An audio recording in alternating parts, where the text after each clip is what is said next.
a few type-based effects and tools in Illustrator. This may help you in different ways depending on what you're trying to do to impact your type options on a project. So it's a few good things that may or may not be beneficial, but nonetheless it's good to add some content to your tool belt, develop more skills in Illustrator. So first off, we're going to look at warp and where to access that, and where you can access it in properties as well.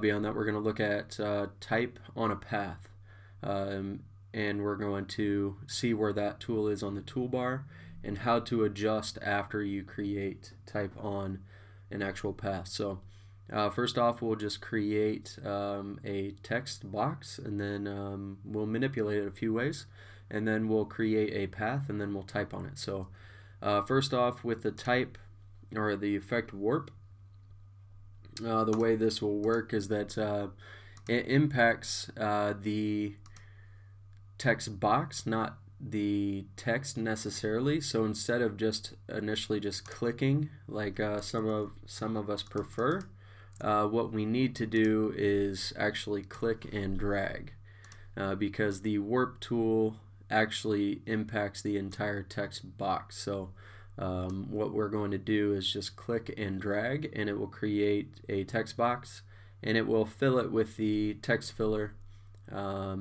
which is normal.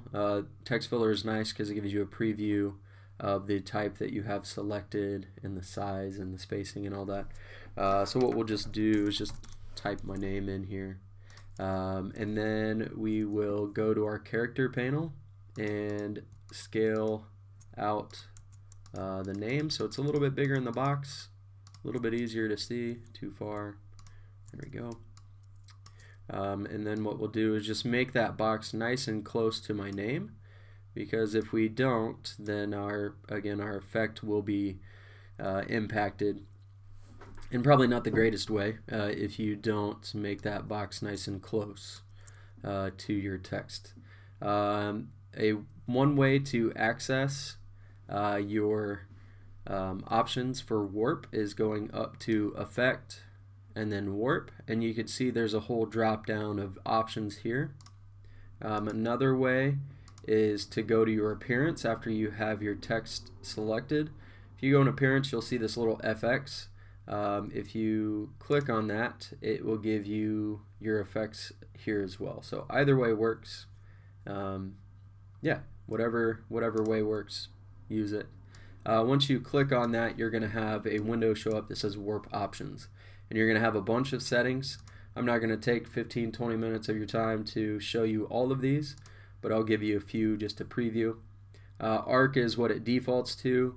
What you can do is just kind of bend it and manipulate it. So warp options are nice if you don't have a lot to impact. So maybe a keyword or a title or something you want to stand out a little bit.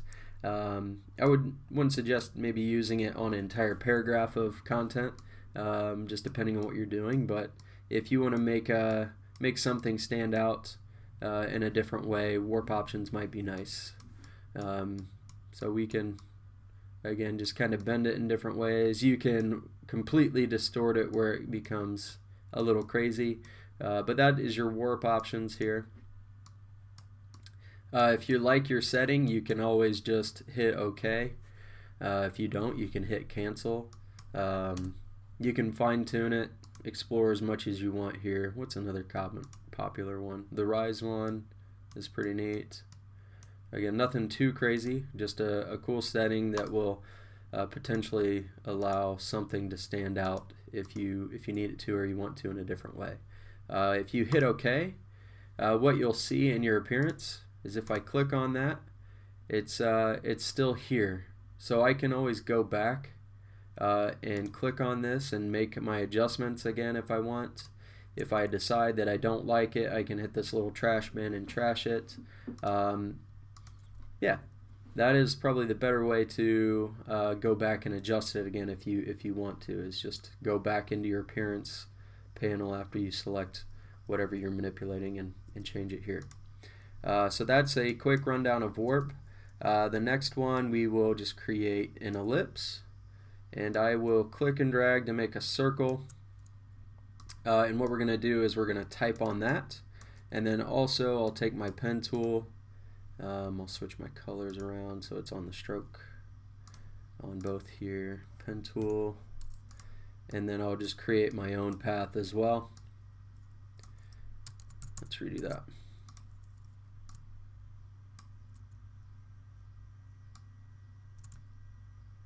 Something a little crazy here. Why not?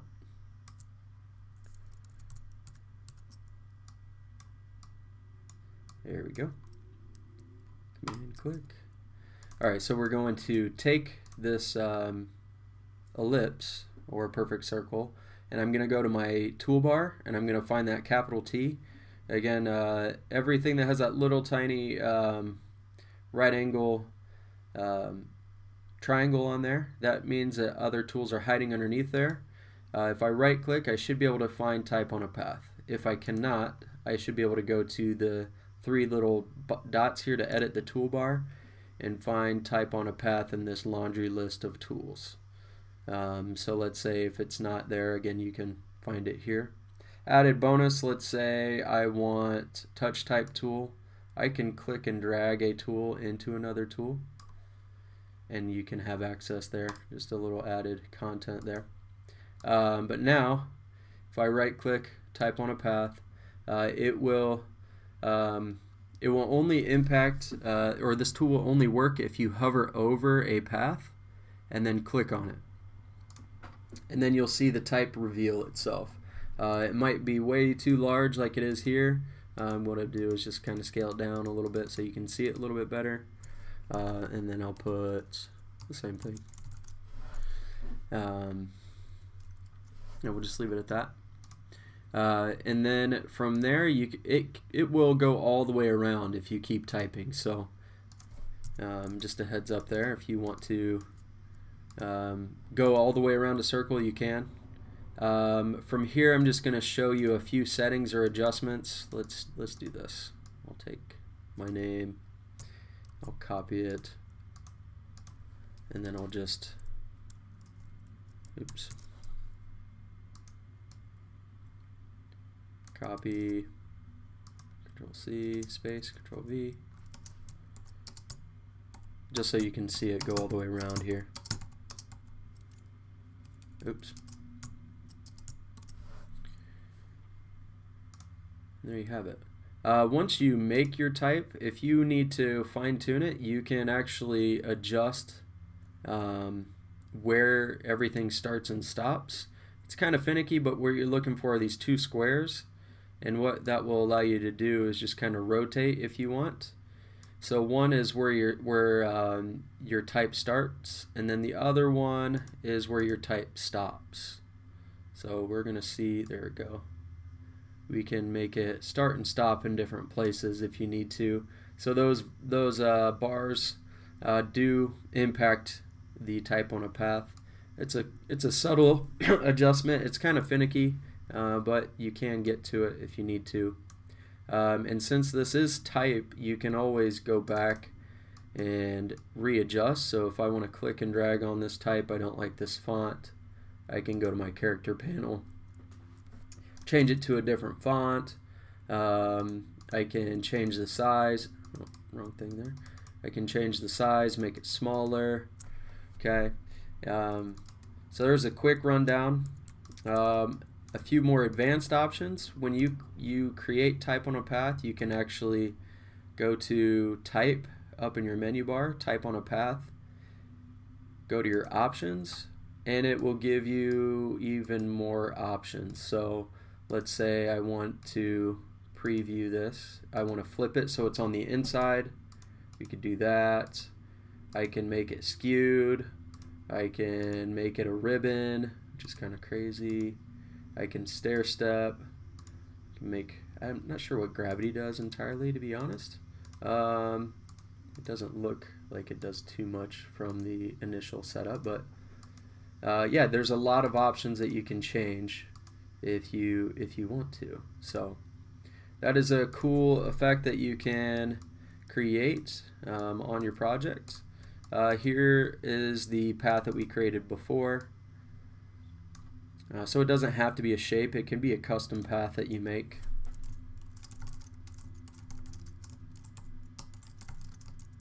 That you can type on as well. And another nice thing is that you can use your direct select tool and move your path around after the fact too, and you'll see it interact with that type that you created. So this is a nice option. Type on a path. There's a bunch of different effects that you can make with type. Type has can have a strong impact on a design, and why not see some more options. So yeah, that's real quick. Warping up top, okay, and then typing on a path, a pre-existing path like a shape, and then a custom path here at the bottom. Hopefully this helps with your content to make something cool with an assignment or just something on your own. And beyond that, again, you want to use these effects with purpose and intention. You can explore and just try new things, but with the majority of these, most of the time, a little bit goes a long way. So if you want something to stand out or to emphasize something in a different way, this is an option.